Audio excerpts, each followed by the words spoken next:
ദൈവ തിരുനാമത്തിന് മഹത്വം ഉണ്ടാകട്ടെ. കർത്താവായ യേശു ക്രിസ്തുവിൻ്റെ നിസ്തുല നാമത്തിൽ നിങ്ങൾക്കേവർക്കും എൻ്റെ എളിയ സ്നേഹവന്ദനം. നാം എല്ലാവരും ക്രിസ്തുവിൻ്റെ പാദപീഠത്തിലിരിക്കുകയാണ്. നാം അങ്ങനെ വിശ്വസിക്കണം. നാം കർത്താവിൻ്റെ പൊന്നുമുഖത്തേക്ക് നോക്കി കർത്താവിൽ നിന്നുള്ള തിരുവചനം കേൾക്കുവാൻ, ആ തൂമൊഴികൾ കേൾക്കുവാൻ കാത്തിരിക്കുകയാണ്. ആ വിശ്വാസം നമുക്ക് വേണം. ഈ വചനം എൻ്റെ ജീവിതത്തിൽ രൂപാന്തരം നൽകും. ഈ വചനം എൻ്റെ ജീവിതത്തെ മാറ്റിമറിക്കും. ഈ ദൈവിക വചനം എൻ്റെ ജീവിതത്തെ ആകമാനമായി മാറ്റി എന്നെ ഒരു പുതിയ ജീവിത പന്ഥാവിലേക്ക് നയിക്കും.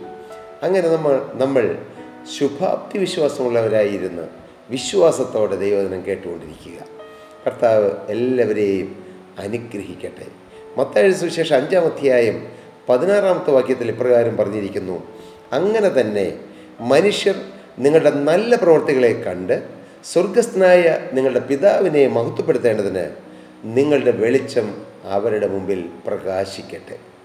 വളരെ അർത്ഥസമ്പൂർണവും പ്രായോഗികവുമായ ഒരു തിരുവചനമാണ് നാം വായിച്ചു കേട്ടത്. അങ്ങനെ തന്നെ മനുഷ്യർ നിങ്ങളുടെ നല്ല പ്രവൃത്തികളെ കണ്ട് സ്വർഗസ്ഥനായ നിങ്ങളുടെ പിതാവിനെ മഹത്വപ്പെടുത്തേണ്ടതിന് നിങ്ങളുടെ വെളിച്ചം അവരുടെ മുമ്പിൽ പ്രകാശിക്കട്ടെ. ഇത് യേശുക്രിസ്തു പറഞ്ഞ വാക്കുകളാണ്. തൻ്റെ ഗിരിപ്രഭാഷണത്തിൽ കർത്താവ് പറഞ്ഞ വാക്കുകൾ അത് അത്യന്തം ശ്രേഷ്ഠകരമാണ്. യേശുക്രിസ്തു പറഞ്ഞ ഓരോ വാക്കുകളും, ഓരോ അക്ഷരങ്ങളും, ഓരോ ഉപമകളും, ഓരോ സാദൃശ്യങ്ങളും എല്ലാം വളരെ അർത്ഥവത്താണ്. ഇവിടെ കർത്താവ് പറഞ്ഞു, നിങ്ങളിലൊരു വെളിച്ചമുണ്ട്. ആ വെളിച്ചം ഇരുളിൽ പ്രകാശിക്കേണ്ടതാണ്. ആ വെളിച്ചം പ്രകാശിക്കുമ്പോൾ മറ്റു മനുഷ്യർ നിങ്ങളിലുള്ള നല്ല പ്രവൃത്തികളെ കാണുമെന്ന്. ഈ അടുത്ത സമയം, അതായത് ഈ മാസം സെപ്റ്റംബർ മാസം 10-ാം തീയതി നടന്ന വലിയൊരു ലോകത്തെ മുഴുവൻ ഞെട്ടിച്ച, അമേരിക്കൻ ജനതയെ പ്രത്യേകം ഞെട്ടിക്കുകയും കരയിപ്പിക്കുകയും ചെയ്തൊരു സംഭവമായിരുന്നുവല്ലോ ചാർലി കിർക്കിൻ്റെ മരണവും അതിനോടനുബന്ധിച്ച് നടന്നതായ വാർത്തകളെല്ലാം. പ്രിയപ്പെട്ടവരെ, അത് അമേരിക്കയിൽ മാത്രമല്ല, അനേകം ലോകരാജ്യങ്ങളിൽ അതിൻ്റെ പ്രതിധ്വനികൾ, മാറ്റൊലികൾ അനേക യൗവനക്കാരെ പ്രത്യേകിച്ച് അവരെ സ്വാധീനിച്ചു. ദൈവത്തിന് സ്തോത്രം. അവർ പലരും പല രാജ്യങ്ങളിലും പറയുകയാണ്, ഞാനാണ് ഇനി ചാർലി കിർക്കെന്ന്. ഞാനൊരു ചാർലി കിർക്കാണെന്ന് അനേകം യൗവനക്കാർ സമർപ്പിക്കാനിടയായി. എന്തുകൊണ്ടാണ് അദ്ദേഹം ഇത്രമാത്രം പ്രസിദ്ധനും മനുഷ്യ ജീവിതത്തിൽ സ്വാധീനം ചെയ്ത ആളായതെന്ന് അറിയാമോ? അദ്ദേഹം ഏതെങ്കിലും ഒരു തത്വസംഹിത പ്രസംഗിച്ചതുകൊണ്ടല്ല, അദ്ദേഹം പ്രത്യേകിച്ച് ഏതെങ്കിലും ഒരു കാര്യം പറഞ്ഞതല്ല. അദ്ദേഹം ഒന്ന് പറഞ്ഞു, യേശുവിനെക്കുറിച്ച് പറഞ്ഞു, യേശുവിൻ്റെ സ്നേഹത്തെക്കുറിച്ച് പറഞ്ഞു, യേശുവിൻ്റെ വചനത്തെക്കുറിച്ച് പറഞ്ഞു, യേശു സത്യദൈവമാണെന്ന് അദ്ദേഹം പറഞ്ഞു, യേശു മാത്രമാണ് സത്യദൈവമെന്ന് അദ്ദേഹം പറഞ്ഞു. കർത്താവിന് സ്തോത്രം. യേശുവിനെ എതിർക്കുന്നവരോടും അദ്ദേഹം യേശുവിനെക്കുറിച്ച് സംസാരിച്ചു. ലജ്ജ കൂടാതെ അദ്ദേഹം സംസാരിച്ചു. യൂണിവേഴ്സിറ്റി ക്യാമ്പസുകളിൽ നടത്തുന്ന ഒരു പ്രത്യേക ദൗത്യത്തെ മുൻനിർത്തി ആദ്യമായി നടന്നതായ ഒരു ക്യാമ്പസിൽ നടന്നതായ ഒരു മീറ്റിങ്ങിൽ വെച്ചാണ് അദ്ദേഹം മരിക്കേണ്ടി വന്നത്. ദൈവത്തിന് സ്തോത്രം. എന്നാൽ പ്രിയപ്പെട്ടവരെ, അതിലേറെ എന്നെ സ്വാധീനിച്ചതായ ഒരു കാര്യം, അദ്ദേഹത്തിൻ്റെ പ്രിയ ഭാര്യ ഇർക്ക കിർക്ക് പറയുകയുണ്ടായി, തൻ്റെ ഭർത്താവിൻ്റെ മരണം വലിയ നഷ്ടമാണ്. സ്വന്തം ജീവിതത്തിലും കുടുംബജീവിതത്തിലും നാടിൻ്റെയും രാജ്യത്തിൻ്റെയും കാര്യത്തിൽ വലിയ നഷ്ടമാണെങ്കിലും മാന്യവനിത പറയുകയുണ്ടായി, എൻ്റെ ഭർത്താവ് ഒരു ധീരനായിരുന്നു എന്ന്.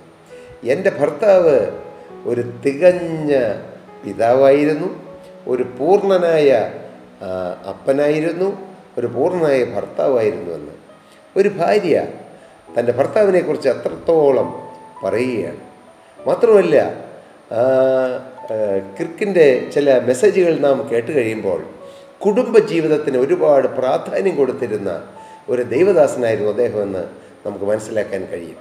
അതേ പ്രിയപ്പെട്ടവരെ, ക്രിസ്തുവിൻ്റെ സ്നേഹം നമ്മിലൂടെ വെളിപ്പെടുന്നത് നമ്മുടെ കൊച്ചു കുടുംബത്തിലായിരിക്കണം ആദ്യം.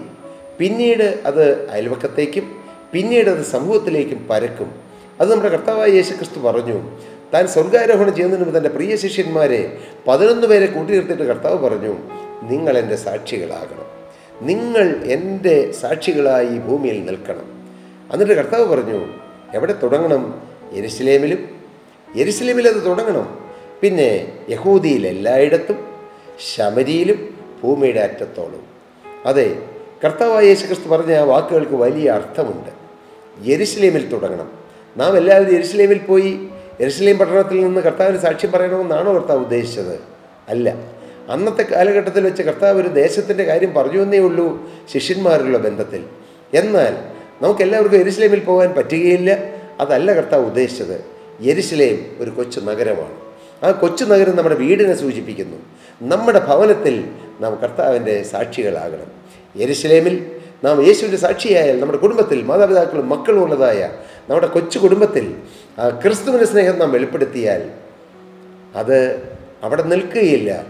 പിന്നെ അത് യഹൂദിയിൽ എല്ലായിടത്തേക്കും പരക്കും. തൊട്ടടുത്ത സമീപ പ്രദേശങ്ങളിലേക്ക് അത് പരക്കും. പിന്നീടോ അത് ശമരിയിലേക്ക്, ദൈവത്തെ എതിർക്കുന്ന ദൈവമക്കളല്ലാത്തവരുടെ അടുക്കിലേക്ക്, സാധാരണക്കാരായ ആളുകളുടെ അടുക്കിലേക്ക് അത് പകരപ്പെടും. പിന്നീടോ ലോകമെമ്പാടും. അതിന് ഒരു ഉത്തമ ദൃഷ്ടാന്തമായിരുന്നു ചാർലി ക്രിക്കിൻ്റെയും എർക്ക ക്രിക്കിൻ്റെയും ജീവിതം. അദ്ദേഹം ഒരു പ്രകൃതി സ്നേഹിയായിരുന്നു, ഒരു ദേശസ്നേഹിയായിരുന്നു, ഒരു കുടുംബസ്നേഹിയായിരുന്നു. മക്കളെ സ്നേഹിച്ചു, ഭാര്യയെ ഏറ്റവും അധികമായി സ്നേഹിച്ചു. അദ്ദേഹം പറഞ്ഞുവെന്ന് ഞാൻ വായിക്കാനിടയായി, കേൾക്കാനിടയായി. കവനൻ റിലേഷനാണ് ഭാര്യയും ഭർത്താവും തമ്മിലുള്ളത്. ഒരു ഉടമ്പടി ബന്ധം. ആ ഉടമ്പടി ബന്ധം ക്രിസ്തു കാണിച്ചു തന്ന മാതൃകപ്രകാരം ഭാര്യ ഭർത്താവിനെ സ്നേഹിക്കണം. എങ്ങനെ? ക്രിസ്തു സഭയെ സ്നേഹിച്ചതുപോലെ, ജീവൻ തന്ന് സ്നേഹിച്ചതുപോലെ ഭാര്യയെ സ്നേഹിക്കണമെന്ന് പറയുക മാത്രമല്ല, തൻ്റെ സ്വന്തം ജീവിതത്തിലൂടെ അത് വെളിപ്പെടുത്തിയെന്ന് ആ പ്രിയ ഭാര്യ തൻ്റെ ഭർത്താവിൻ്റെ സ്നേഹത്തെക്കുറിച്ച് പറയാനിടയായി. നാം ഈ വാക്കുകളെ കേട്ടുകൊണ്ടിരിക്കുമ്പോൾ നിങ്ങളുടെ ജീവിതം എങ്ങനെ? വർഷങ്ങൾ വിവാഹം കഴിഞ്ഞു, പക്ഷേ സ്നേഹം കൂടുകയാണോ അതോ കുറഞ്ഞു വരികയാണോ? അകൽച്ച കൂടുകയാണോ അതോ അടുത്തടുത്ത് വരികയാണോ? ചിന്തിക്കൂ പ്രിയരേ. ക്രിസ്തീയ ജീവിതം ചില വാക്കുകളുടെ സാമർഥ്യം കാണിക്കുന്ന രംഗമല്ല. പറയാം, പ്രസംഗം അറിയാവുന്നവർക്ക് പ്രസംഗിക്കാം, വേദപുസ്തകം പഠിച്ചവർക്ക് വേണമെങ്കിൽ പ്രസംഗിക്കാം, സാധ്യമാണ്. പക്ഷേ ജീവിതം കൊണ്ട് ക്രിസ്തുവിനെ മഹത്വപ്പെടുത്തുക, ജീവിക്കുന്ന സത്യങ്ങൾ ജനങ്ങളോട് തുറന്നു പറയുക, മറ്റുള്ളവർ കാണുമ്പോൾ, പ്രിയപ്പെട്ടവരെ, ഏറ്റവും പ്രിയപ്പെട്ടവരെ അറിയുമ്പോൾ അവരുടെ മധ്യത്തിൽ നാം എങ്ങനെ ജീവിക്കുന്നുവെന്ന് മറ്റുള്ളവരുടെ മുമ്പിൽ തുറന്നു പറയുക. അതാണ് യഥാർത്ഥ ക്രിസ്തീയ സാക്ഷ്യം. സ്വന്തം കുടുംബത്തിൽ, സ്വന്തം ഭാര്യയുടെ മുമ്പിൽ, സ്വന്തം മക്കളുടെ മുമ്പിൽ, സ്വന്തം ചർച്ചിൽ, സ്വന്തം വിശ്വാസികളുടെ മുമ്പിൽ, ഏറ്റവും പ്രിയപ്പെട്ടവരുടെ മുമ്പിൽ നമ്മുടെ ജീവിത സാക്ഷ്യം എങ്ങനെ? അതാണ് ഏറ്റവും ഇമ്പോർട്ടൻ്റ് ആയ കാര്യം. എറിക്ക ക്രിക്ക് ആ പ്രിയ സഹോദരി പ്രകാരം പറഞ്ഞു, I will be more stronger than ever. I will be stronger than ever. ഞാൻ മുമ്പുണ്ടായിരുന്നതിലും സ്ട്രോങ്ങർ ആയിരിക്കുമെന്ന്. അതൊരു സാക്ഷ്യമല്ലേ? അതൊരു ക്രിസ്തീയ സാക്ഷ്യമല്ലേ? തൻ്റെ പ്രിയ ഭർത്താവ് ഈ ഭൂമിയിൽ നിന്ന് മാറ്റപ്പെട്ടുവെങ്കിലും ഭർത്താവ് ഉള്ള അവസ്ഥയേക്കാൾ I will be stronger than ever. ആ പ്രിയ സഹോദരരുടെ നാവിൽ നിന്നും അടർന്നു വീണ ചില വാക്കുകളും ഗാനത്തിൻ്റെ വരികളുമായിരുന്നു. I will be stronger than ever. നമുക്കും ക്രിസ്തുവിൽ ആശ്രയിച്ചുകൊണ്ട് നമുക്കും പറയാം, I will be more stronger than ever ever ever. കർത്താവിന് സ്തോത്രം. ദൈവനാമം മഹത്വപ്പെടട്ടെ. ക്രിക്കിൻ്റെ ഭാര്യ പറയുകയാണ്, ചാർലി ക്രിക്ക് ഈ ഭൂമിയിൽ നിന്ന് മാറ്റപ്പെട്ടു എന്നുള്ളത് കൊണ്ട് അദ്ദേഹം തുടങ്ങി വെച്ച ആ ദൗത്യം ഒരിക്കലും തീരാൻ ഞാൻ അനുവദിക്കുകയില്ല. ഒരു സെക്കൻഡ് പോലും ആ ഒരു മൂവ്മെൻറ്റ് അത് നടക്കാതിരിക്കുകയില്ല എന്ന് അവൾ പറയുകയുണ്ടായി. താൻ ആ ദൗത്യം ഏറ്റെടുത്തുകൊണ്ട്, തൻ്റെ ഭർത്താവ് തുടങ്ങി വെച്ച ദൗത്യം ഏറ്റെടുത്തുകൊണ്ട് ഞാൻ ആ ദൗത്യം തുടരുമെന്ന് അവൾ പറയുകയുണ്ടായി. എന്താണ് ആ ദൗത്യം? ക്രിസ്തുവിനെ അനേകർക്ക് കാണിച്ചു കൊടുക്കുന്ന ദൗത്യം.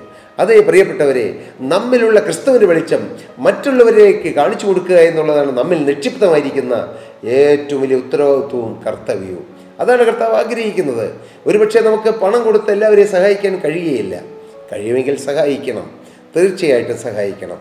എന്നാൽ നമുക്ക് മറ്റൊന്നും കൊടുത്ത് മറ്റുള്ളവരെ സഹായിക്കാൻ കഴിഞ്ഞില്ലെങ്കിലും ക്രിസ്തുവാകുന്ന വെളിച്ചം മറ്റുള്ളവർക്ക് പകർന്നു കൊടുത്തുകൊണ്ട് നാം മറ്റുള്ളവരെ സഹായിക്കണം, മറ്റുള്ളവരെ അനുഗ്രഹിക്കണം. അതുകൊണ്ടാണ് കർത്താവായ യേശു ക്രിസ്തു പറഞ്ഞത്, അങ്ങനെ തന്നെ മനുഷ്യർ നിങ്ങളുടെ നല്ല പ്രവർത്തികളെ കണ്ട് സ്വർഗസ്ഥനായ നിങ്ങളുടെ പിതാവിനെ മഹത്വപ്പെടുത്തേണ്ടതിന് നിങ്ങളുടെ വെളിച്ചം അവരുടെ മുമ്പിൽ പ്രകാശിക്കട്ടെ. ആ പ്രിയ ദേവദാസൻ ഈ ഭൂമിയിൽ നിന്ന് മാറ്റപ്പെട്ടുവെങ്കിലും തൻ്റെ പ്രിയ ഭാര്യ ആ ദൗത്യം, വെളിച്ചമാവുന്ന ക്രിസ്തുവിനെ പ്രകാശിപ്പിക്കുക എന്നുള്ളത് ദൗത്യം ഏറ്റെടുത്തുകൊണ്ട് മരണത്തോളം അത് ഉയർത്തിപ്പിടിക്കുമെന്ന് പ്രഖ്യാപിച്ചു. അമേരിക്കൻ ജനതയോട് മാത്രമല്ല, ലോകമെമ്പാടും.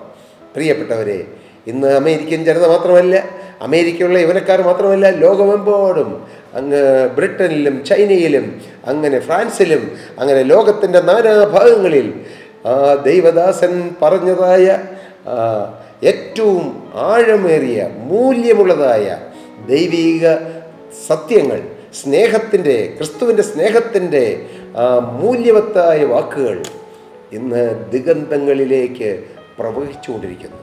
കർത്താവിന് സ്തോത്രം.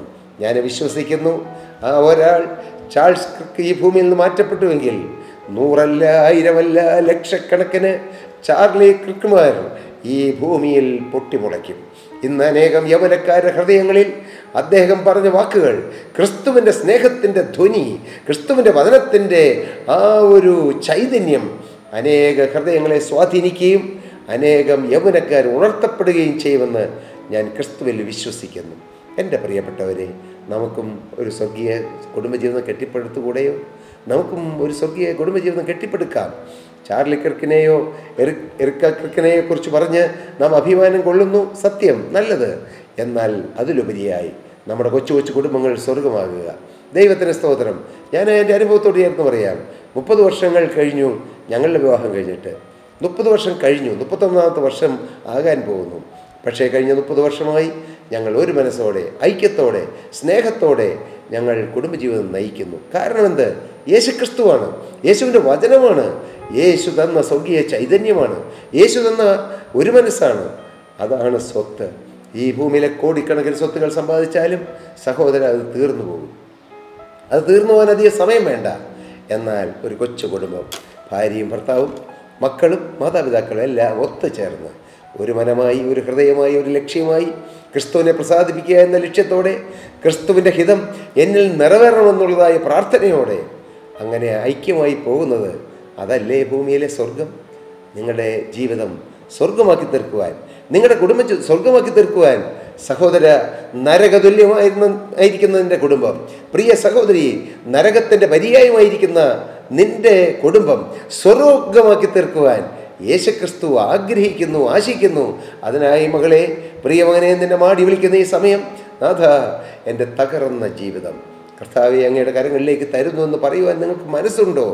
എങ്കിൽ പ്രിയ ദമ്പതികളെ പോലെ ക്രിസ്തുവിനെ ഉയർത്തിക്കൊണ്ടും ക്രിസ്തുവിൻ്റെ സ്നേഹം പരത്തിക്കൊണ്ടും അവർ ഒരു മനമായി നിന്ന് കർത്താവിൻ്റെ മഹത്വത്തിന് വേണ്ടി നിന്നതുപോലെ ചാർലി ക്രിക്കും എറിക്ക ക്രിക്കും ഒരു മനസ്സുമായി, ഒരു ഹൃദയമായി നിന്നതുപോലെ നമുക്കും നമ്മുടെ കുടുംബത്തിൽ ഭാര്യാഭർത്താക്കന്മാർ, കുടുംബം, മാതാപിതാക്കൾ, മക്കൾ ഒരുമിച്ചുള്ള ബന്ധം ഐശ്വര്യമുള്ളതായി,